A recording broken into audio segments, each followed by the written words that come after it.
Rapunzel. There were once a man and a woman who had long and vain wishes for a child.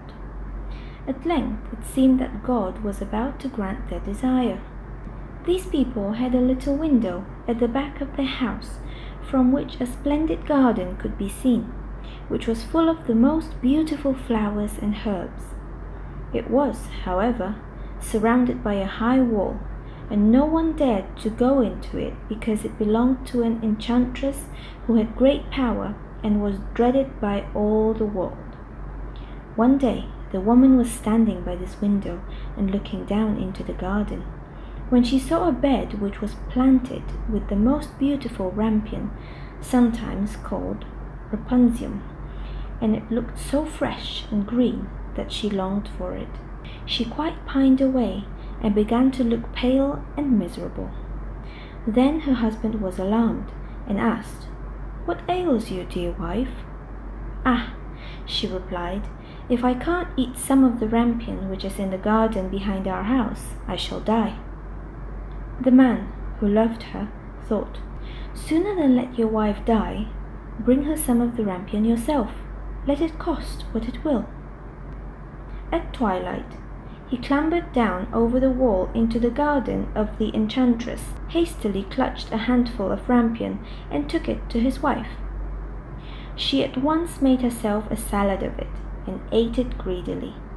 It tasted so good to her, so very good, that the next day she longed for it 3 times as much as before. If he was to have any rest, her husband must once more descend into the garden. In the gloom of evening, therefore, he let himself down again. But when he had clambered down the wall, he was terribly afraid, for he saw the enchantress standing before him. "How can you dare," said she, fixing him with an angry look, "descend into my garden and steal my rampion like a thief? You shall suffer for it." "Ah," answered he, "let mercy take the place of justice. I only made up my mind to do it out of necessity. My wife saw your rampion from the window and felt such a longing for it that she would have died if she had not got some to eat." Then the enchantress allowed her anger to be softened and said to him, "If the case be as you say, I will allow you to take away with you as much rampion as you will. Only I make one condition. You must give me the child which your wife will bring into the world. It shall be well treated, and I will care for it like a mother."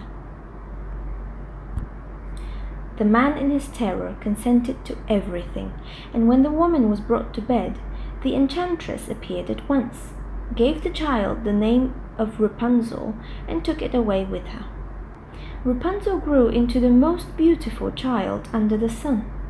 When she was 12 years old, the enchantress shut her into a tower, which lay in the forest. It had neither stairs nor door, but quite at the top was a little window. When the enchantress wanted to go in, she placed herself beneath it and cried, "Rapunzel, Rapunzel, let down your hair to me."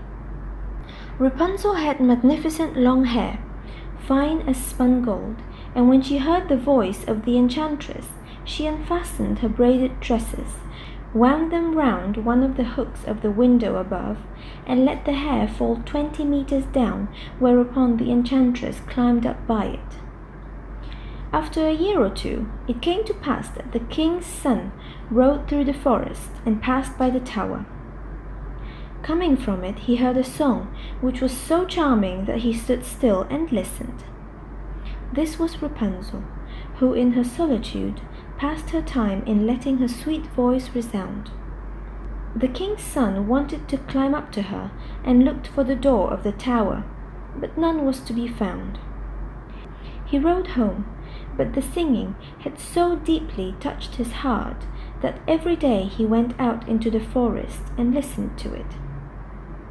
Once when he was thus standing behind a tree, he saw that an enchantress came there, and he heard how she cried, "Rapunzel, Rapunzel, let down your hair to me."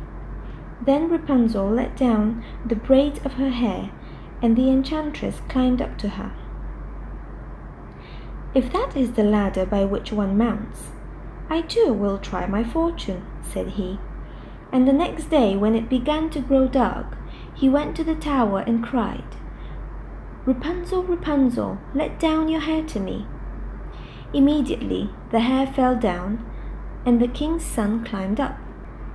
At first Rapunzel was terribly frightened when a man, such as her eyes had never yet beheld, came to her. But the king's son began to talk to her quite like a friend, and told her that his heart had been so stirred that it had let him have no rest, and he had been determined to see her. Then Rapunzel lost her fear, and when he asked her if she would take him for her husband, and she saw that he was young and handsome, she did not hesitate. She thought, "He will love me more than old Dame Gothel does," and she said yes, and laid her hand in his. She said, "I will willingly go away with you, but I do not know how to get down. Bring with you a skein of silk every time that you come, and I will weave a ladder with it, and when that is ready I will descend, and you will take me away on your horse." They agreed that until that time he should come to her every evening, for the old woman came by day. The enchantress remarked nothing of this until one day Rapunzel thoughtlessly said to her, "Tell me, Dame Gothel, how it happens that you are so much heavier for me to draw up than the king's young son. He is with me in a moment." "Ah, you wicked child," cried the enchantress, "what do I hear you say? I thought I had separated you from all the world, and yet you have deceived me."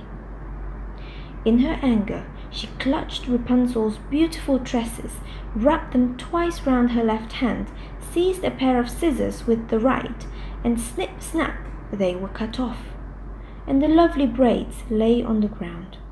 And she was so pitiless that she banished poor Rapunzel to a desert, where she had to live in great grief and misery.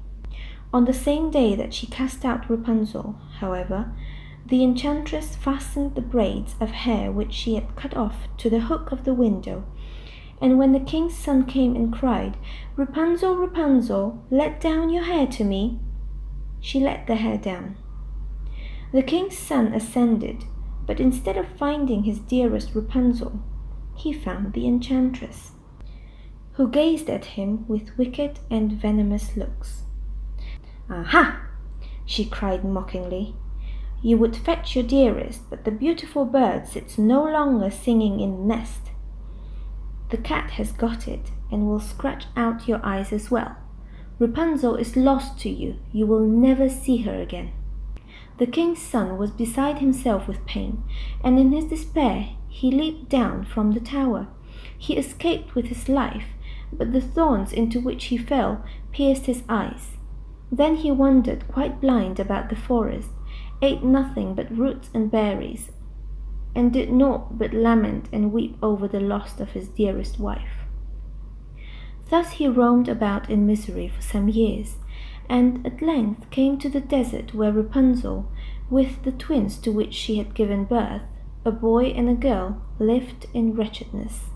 He heard a voice, and it seemed so familiar to him that he went towards it, and when he approached, Rapunzel knew him and fell on his neck and wept. 2 of her tears wetted his eyes, and they grew clear again, and he could see with them as before. He led her to his kingdom, where he was joyfully received, and they lived for a long time afterwards, happy and contented.